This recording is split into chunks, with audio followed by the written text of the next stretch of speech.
Hello दोस्तों, नमस्कार। स्वागत है आप सभी का आपके अपने YouTube channel study with engineer Suhel मंजिल तक सफ़र में। दोस्तों, उम्मीद करता हूं आप सभी लोग बहुत ही ज़्यादा अच्छे होंगे। साथ ही आप जैसा सभी को पता है कि केबीएस पीआरटी का दोस्तों वैकेंसी आउट हो चुकी हैं और फॉर्म भी दोस्तों आपके भरे जा रहे हैं। तो ऐसे में मेरे पास काफ़ी ज़्यादा कमेंट आ रही थी कि सर केबीएस पीआरटी के लिए सिलेबस बता दीजिए। तो साथ ही आज की जो हम वीडियो लेकर आए हैं दोस्तों, इसमें मैं आपको बताने वाला हूं केबीएस पीआरटी सीडीपी सिलेबस 2022। तो इसमें हम सीडीपी और आपकी पेडागोजी मतलब सीडीपी ही और आपकी पेडागोजी के सिलेबस को डिस्कस करने वाले हैं। और आप दोस्तों क्लास में अंत तक जरूर बने रहें। और जितना भी दोस्तों आप मेरे ये पीछे देख रहे हैं मैटर सिलेबस लिखा हुआ, इस पूरी दोस्तों डिट्टो जैसे ये लिखा है, इसको दोस्तों मैं आपका क्या करूंगा भाई, पीडीएफ बनाकर टेलीग्राम पर डाल दूंगा। तो आप सभी लोग टेलीग्राम चैनल को जरूर ज्वाइन कर लें, लिंक मैंने डिस्क्रिप्शन में दे रखा है। तो चलिए साथी स्टार्ट करते हैं वीडियो। और जो भी इसकी पहली क्लास है दोस्तों, सभी लोग चैनल को जरूर सब्सक्राइब करें, बेल आइकन जरूर दबाएं और जितना हो सके दोस्तों में अपने शेयर करें, साथियों में शेयर करें। जहां भी आपसे बने इस वीडियो को एक बार मेरे लिए शेयर कर दीजिए, क्योंकि बहुत ज़्यादा मेहनत लगी है इन सब चीज़ों को लिखकर लेकर आने में, और वो भी हिंदी में। ठीक है, चलिए स्टार्ट करते हैं भाई क्लास को। तो सबसे पहला भाई आपका क्या है, अंडरस्टैंडिंग द लर्नर, मतलब शिक्षार्थियों को समझना। सबसे पहला दोस्तों जो आपका सब्जेक्ट में दोस्तों सीडीपी में जो आपका साथी क्या है टॉपिक है या फिर चैप्टर है साथी, वो यही है। और ये कितने मार्क का आना है, ये आपका 15 मार्क्स का मेरे भाई आना है। ठीक है, कितने मार्क्स का आना है, 15 मार्क्स का आना है। और इसमें क्या क्या पढ़ना है वो देख लेते हैं। ठीक है, तो इसमें क्या क्या पढ़ना है एक बार सभी लोग वो देख लेंगे। चलिए, तो बहुत बढ़िया से आप सभी लोग जुड़ते हैं और बहुत ज़्यादा मज़ा आता है साथी जब आप सभी लोग जुड़ते हैं। तो इसमें दोस्तों क्या पढ़ना है भाई, विकास के बारे में पढ़ना है। और क्या पढ़ना है भाई, परिपक्वता और विकास की धारणा। ठीक है, इसको थोड़ा छोटा कर लेते हैं, बहुत ज़्यादा मोटा हो गया है ये। ठीक है, चलिए ये कर लेते हैं, तो इसको कर देते हैं रफ। चलिए, तो पहला क्या है भाई, विकास। फिर क्या है, परिपक्वता और विकास की धारणा। फिर है विकास के सिद्धांत और बहस, और विकास कार्य तथा चुनौतियां। तो ये सबसे पहले दोस्तों आपको पढ़ना है। और एक बात दोस्तों आपको और बता देता हूं मैं, ये जो आपका सीडीपी का सिलेबस है, ये आपका दोस्तों जैसे आपने डीएलएड किया होगा, तो उसी में दोस्तों इन सब के क्या है भाई टॉपिक दे रखे हैं। अगर आप मुझसे पूछें दोस्तों कि ये पढ़ना कहाँ से है, तो ये आपके अपना डीएलएड वगैरह किया होगा आपने, तो वहां पर दोस्तों ये हर एक टॉपिक आपको मिल जाएगा। जैसे एनआईओएस की बुक वगैरह जो डीएलएड की है उसमें दोस्तों आपको मिल जाएगा, तो आप उससे अपनी तैयारी को कर सकते हैं। ठीक है, सीडीपी की। चलिए नेक्स्ट है दोस्तों आपके विकास के क्षेत्र। ठीक है, तो विकास के क्षेत्र में क्या पढ़ता है, संज्ञानात्मक पढ़ना है, शारीरिक और नैतिक आदि विकास के प्रभाव पढ़ने हैं। ठीक है, संज्ञानात्मक पढ़ना है, शारीरिक नैतिक आदि विकास के प्रभाव को हमें पढ़ना है। उसके बाद दोस्तों हमें पढ़ना है किशोरावस्था को समझना है। ठीक है, उसके बाद जो टॉपिक है वो क्या है भाई, किशोरावस्था को समझना। किशोरावस्था को समझने में दोस्तों कौन कौन सी चीजें पढ़नी है आपको, संस्थागत समर्थन को डिजाइन करने के लिए आवश्यकताएं, चुनौतियां और निहितार्थ। सबसे पहले दोस्तों आपको डरना नहीं है सिलेबस को देखकर। दोस्तों सिलेबस अपने आप में बहुत वाइड आपको लगता है, ये सीरियस है, ये सच बात है, लेकिन दोस्तों बहुत इजी है। आप इसको पहले से करते चले आ रहे हैं, कब से, जब आपने दोस्तों डीएलएड किया, सी टेट किया, ठीक है, यूपी टेट किया, तो आप इन सब चीज़ों को करते आ रहे हैं। और जिनका दोस्तों दूसरी बार जो एग्जाम दे रहे होंगे केबीएस का, तो उनका दोस्तों केवल और केवल बेहतरीन तरीके से उन्हें क्या करना है, रिवीजन करना है। तो ये चीज़ें आप कर चुके हैं, बस आपको क्या है बेहतरीन तरीके से एक बार और देखनी है और उनको अपने आंखों की नज़रों के नीचे से निकाल देना है, बस आपका दोस्तों हो जाएगा। ठीक है, और दोस्तों अगर आप यहाँ से दोस्तों 140 प्लस नंबर लेकर आते हैं, 140 या फिर 130 प्लस अगर आपके नंबर आते हैं, तो आपको दोस्तों अगर आपका इंटरव्यू भी एवरेज होता है तब भी आपका सिलेक्शन हो जाएगा। ठीक है, तो एक एक चीज को आप लोग ध्यान से समझेंगे। तो किशोरावस्था को समझना दोस्तों, इसका क्या है, संस्थागत समर्थन का डिजाइन करने के लिए आवश्यकताएं पढ़नी है, और चुनौतियां और निहितार्थ आपको पढ़ने हैं। ठीक है, इसके बाद दोस्तों बी पर जब आएंगे हम, बी चैप्टर पर दोस्तों, तो इसमें क्या पढ़ना है, अंडरस्टैंडिंग द टीचिंग लर्नर। इसको कहते हैं टीचिंग लर्निंग को समझना। ठीक है, टीचिंग लर्निंग को समझना ही क्या है, ये आपका चैप्टर है। और इसमें दोस्तों हम क्या क्या देखेंगे, सीखने पर सैद्धांतिक दृष्टिकोण, ठीक है, व्यवहारवाद, संगनात्मकवाद, रचनावाद और उनके निहितार्थ के विषय में, और शिक्षक की भूमिका, छात्र की भूमिका, शिक्षक छात्र संबंध की प्रकृति और शिक्षण विधियों का विकल्प, और हम पढ़ेंगे कक्षा का वातावरण, और पढ़ेंगे अनुशासन शक्ति आदि को समझना। ठीक है, ये चीजें दोस्तों हम लोग इसमें डिस्कस करेंगे। तो दोस्तों अगर आपको हमारे द्वारा की गई मेहनत अच्छी लगती है, आपको हमारी वीडियोस अच्छी लगती हैं, तो दोस्तों जितना हो सके आप प्लीज़ दोस्तों चैनल को जरूर सब्सक्राइब किया करें और बेल आइकन जरूर दबाया करें, क्योंकि दोस्तों जब भी मैं वीडियो डालूंगा तो आप तक उसकी नोटिफिकेशन पहुंचेगी।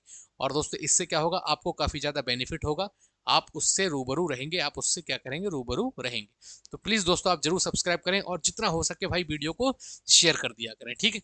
चलिए आगे बढ़ते हैं दोस्तों और समझते हैं और क्या पूछा जाएगा इसमें। शिक्षा को प्रभावित करने वाले कारक और उनके निहितार्थ, कक्षा निर्देश डिजाइन करना, छात्र गतिविधियों की योजना बनाना और स्कूल में सीखने की जगह बनाना, शिक्षण अधिगम की योजना एवं संगठन, पाठ्य चर्चा की अवधारणा। पाठ्य चर्चा कहते हैं दोस्तों सिलेबस, ठीक है। तो पाठ्य चर्चा की अवधारणा, प्रकट और छिपे हुए पाठ्यक्रम, मूलभूत साक्षरता और अंक ज्ञान, बचपन की देखभाल और शिक्षा योग्यता आधारित शिक्षा, अनुभवात्मक अधिगम। ये सब चीजें दोस्तों आपको बेहतरीन तरीके से पढ़ना पड़ेंगी। उसके बाद में दोस्तों अगर हम लोग आगे बढ़ते हैं तो देखते हैं निर्देशात्मक योजनाएं, ठीक है। निर्देशात्मक योजनाएं ये दोस्तों हम लोग पढ़ेंगे और इसमें हम लोग पढ़ेंगे दोस्तों वर्ष योजना, इकाई योजना, पाठ योजना, शिक्षण सामग्री और संसाधन और शिक्षण अधिगम हेतु सूचना और संचार प्रौद्योगिकी, सीखने का आकलन, सीखने के लिए और सीखने के अनुरूप, सीखने के लिए और सीखने के रूप में आकलन। ये सब चीजें दोस्तों हम लोग किस में पढ़ेंगे, निर्देशात्मक योजनाओं में। दोस्तों आई बटन पर आपको एक वीडियो दिख रही होगी, बहुत ही जबरदस्त दोस्तों ये वीडियो है, जिसमें मैंने आपको बताया कि बेस्ट बुक कौन सी रहने वाली है आपके केबीएस पीआरटी एग्जाम के लिए। तो दोस्तों इसी से रिलेटेड ये वीडियो है जो आपके लिए देख रहे हैं, और ऊपर जो आई बटन पर आ रही है वो भी दोस्तों इसी से रिलेटेड है, जिसमें दोस्तों बेस्ट बुक मैंने बताई है। और उन बुक को पढ़कर दोस्तों आपका क्या होगा भाई, आपका एग्जाम क्रैक हो जाएगा पीआरटी का, केबीएस का। क्लियर है। चलिए आप जाकर देख लीजिएगा उसको आई बटन पर, ठीक है।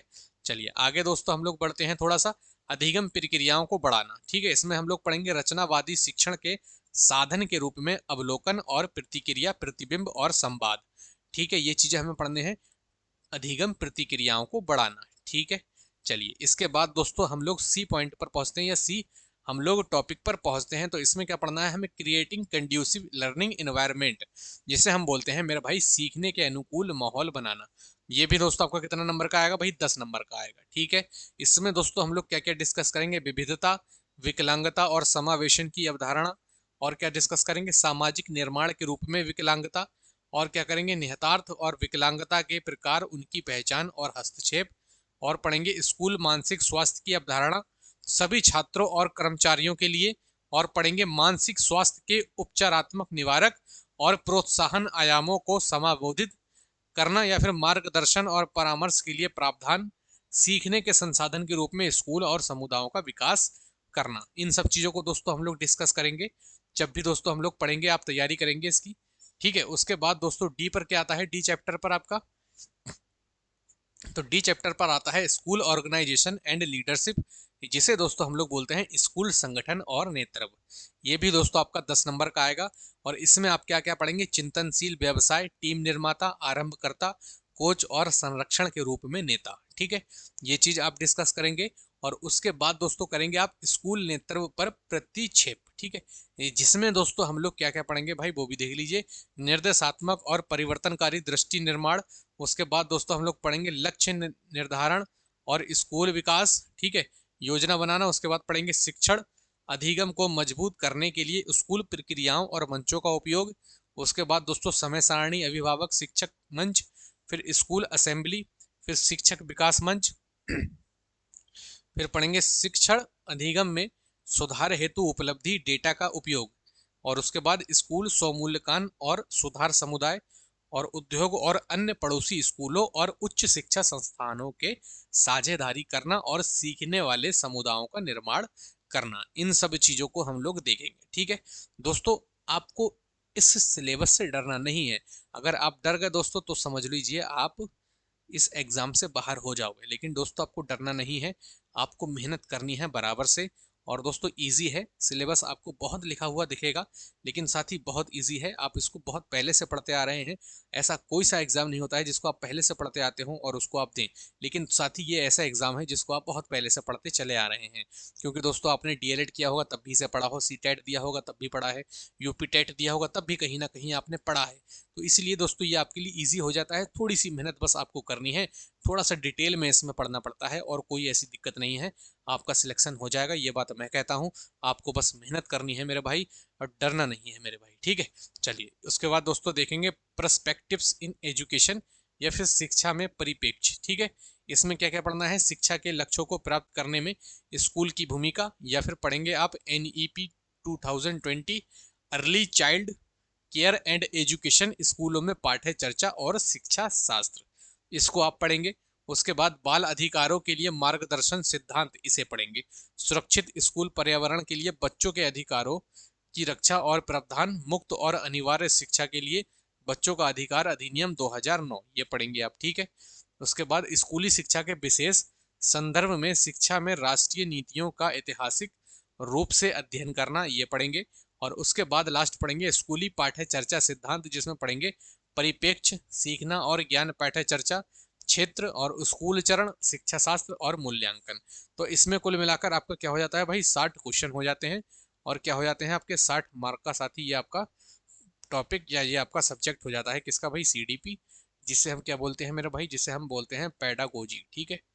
पैडागोजी भी दोस्तों हम बोलते हैं CDP या फिर पैडागोजी। देखिए CDP का मतलब ही होता है दोस्तों कि किस, मान लीजिए आपने मैथ्स पढ़ी, ठीक है, या आपने मैथ्स पढ़ाई, तो मैथ्स आप बच्चों को कैसे समझाएंगे, ठीक है, कैसे बच्चों को कैसे समझाएंगे, ठीक है, बच्चों को कैसे समझाएंगे या कैसे समझाना, तो इसी का मतलब ही तो है क्या भाई, CDP, ठीक है। तो यही तो आपका CDP होता है, कोई अलग वाली चीज थोड़ी है तो यही चीज। तो यही चीज आपको दोस्तों पढ़नी है। तो उम्मीद करता हूँ दोस्तों आपको सिलेबस पसंद आया होगा वीडियो। इसमें जितनी जल्दी ये वीडियो कंप्लीट हुई है ना, उससे ज़्यादा समय इसको लिखने में लगा है। मैं लिख रहा हूँ इसको बैठकर 5 बजे से, और अभी जो वीडियो मैंने बना रहा हूँ तो 7:29 हो रहे हैं। तो आप समझ सकते हैं कि आपकी एक एक वीडियो के लिए मुझे कितनी मेहनत करना पड़ती है। तो आप सभी लोग प्लीज़ दोस्तों ज़्यादा से ज़्यादा सब्सक्राइब किया करें, ज़्यादा से ज़्यादा लोगों तक शेयर करवाया करें हमारे इस चैनल को, क्योंकि ये चैनल दोस्तों आपके लिए बहुत मेहनत कर रहा है, और आपके बीच दोस्तों वो रिस्पेक्ट पाना चाहता है जिसकी हमें तलाश है। तो दोस्तों आप ज़्यादा से ज़्यादा शेयर करें, वीडियो को लाइक किया करें, सब्सक्राइब जरूर किया करें चैनल को, और हमेशा दोस्तों ऐसे ही बने रहें, अपना प्यार अपना इसने हमेशा ऐसे ही दिखाए रहें, बनाए रहें, और अपने दुआओं में हमें भी दोस्तों याद कर लिया करें। तो चलिए दोस्तों मिलते हैं हम लोग फिर नेक्स्ट वीडियो में। तब तक के लिए जय हिंद जय भारत, और बेहतरीन तरीके से पढ़ाई करिएगा। All the best.